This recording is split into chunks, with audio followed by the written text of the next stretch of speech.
মহানুভৱতালৈ আপোনালোকক পুনৰবাৰ স্বাগতম জনাইছোঁ। আজি আমি আলোচনা কৰিম আমাৰ সকলোৰে পৰিচিত কাহৰ বিষয়ে।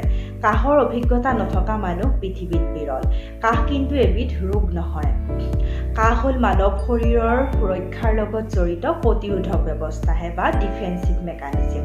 কাহ আৰম্ভ হোৱা সময়ৰ ওপৰত নিৰ্ভৰ কৰি কাহক একিউট যিটো 3 সপ্তাহ পৰ্যন্ত হয়, সাব একিউট যিটো 8 সপ্তাহ পৰ্যন্ত হয় আৰু ক্ৰনিক যিটো 8 সপ্তাহতকৈ বেছি বুলি ধাৰ্য কৰা হয়। কাহৰ বাবে বজাৰত শ শ দৰৱ উপলব্ধ হয়। কাহৰ দৰৱসমূহক প্ৰধানকৈ দুটা ভাগত বিভক্ত কৰিব পাৰি। শুকান কাহ বন্ধ কৰিবলৈ হোৱা এণ্টিটাচিভ আৰু আনবিধ কফ বা খেকাৰ উলিয়াবলৈ ব্যৱহাৰ হোৱা এক্সপেক্টৰেণ্ট। অধিকাংশ একিউট কাহৰ লগত সাধাৰণতে পানী লগা জড়িত থাকে। ভাইৰাছে কৰা পানী লগা জ্বৰৰ উপৰি শ্বাস প্ৰণালীৰ যিকোনো অংশৰ বেক্টেৰিয়েল সংক্ৰমণৰ ফলত একিউট কাহ হ'ব পাৰে। সাইনাছৰ অসুখ, টনচিলৰ অসুখ, ফেৰিংছৰ অসুখ, লেৰিংছৰ অসুখ, ব্ৰংকাইটিছ, নিউমনিয়া আদিয়ে একিউট কাহ কৰিব পাৰে। কিন্তু কেতিয়াবা এনে কাহ অতি গুৰুতৰ ৰোগৰ লক্ষণো হ'ব পাৰে, যেনে পালমোনাৰী এলবলিজিম বা কনজেষ্টিভ হাৰ্ট ফেইলাৰ। সাধাৰণতে একিউট কাহৰ উপশম নিজে নিজে হোৱা দেখা পোৱা যায়। সাব একিউট কাহ শ্বাস প্ৰণালীৰ কোনো সংক্ৰমণৰ ফলত সৃষ্টি হয়। হুপিং কাহ হোৱাৰ সন্দেহ থাকিলে থ্ৰট চাপ কালচাৰ কৰি নিশ্চিত কৰিব লাগে। উপযুক্ত এণ্টিবায়'টিকৰ উপৰি ৰোগীক কমেও 5 দিন পৃথককৈ ৰাখিব লাগে। ক্ৰনিক কাহৰ সাধাৰণতে একাধিক কাৰণ থাকে। ৰোগীৰ বিতং তথ্য হিষ্ট্ৰী পুংখানুপুংখভাৱে লৈ ৰোগীৰ শাৰীৰিক পৰীক্ষা কৰি যাৱতীয় অনুসন্ধান লেব, এক্সৰে, MRI আদি কৰি কাহৰ কাৰণ ভালদৰে নিশ্চিত কৰিব লাগে।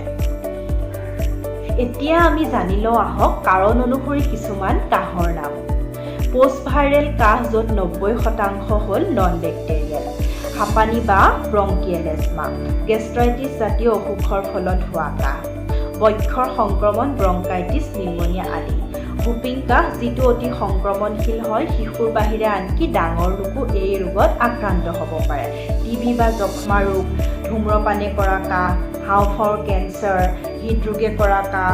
ইয়াৰ উপৰিও কৰ্মস্থলীত প্ৰদূষিত বায়ু, বিষাক্ত গেছ, ধূলি বালিয়ে কৰা কাহ, শ্বাস প্ৰণালীত যিকোনো ফৰেন বডিয়ে কৰা কাহ আৰু পালমোনাৰী এলবলিজম।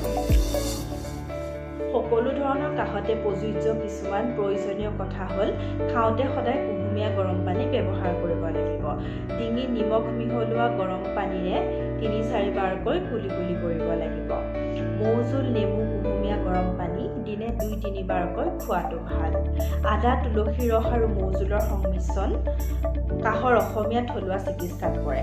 মেন্থল মিহলোৱা উতলা পানীৰ ভাপ দিনে 2-3 বাৰকৈ ল'লে কাহৰ উপশম ঘটিব আৰু কফ বাহিৰলৈ ওলোৱাত সহায়ক হ'ব।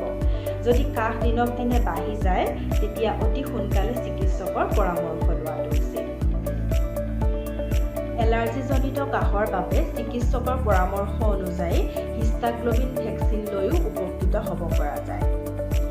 ইমান সময় আমাৰ ভিডিঅ'টো চাই থকাৰ বাবে আপোনালোকলৈ অশেষ ধন্যবাদ। এক সুস্থ চিন্তাৰে এখন সুস্থ সমাজ গঢ়াৰ ক্ষেত্ৰত অতি সংখ্যাত আমি এটি অতি প্ৰয়োজনীয় বিষয় আপোনালোকৰ মাজলৈ লৈ আহিম। আকৌ পুনৰবাৰ এক নতুন বিষয় লৈ অহাৰ প্ৰতিশ্ৰুতিৰে আজি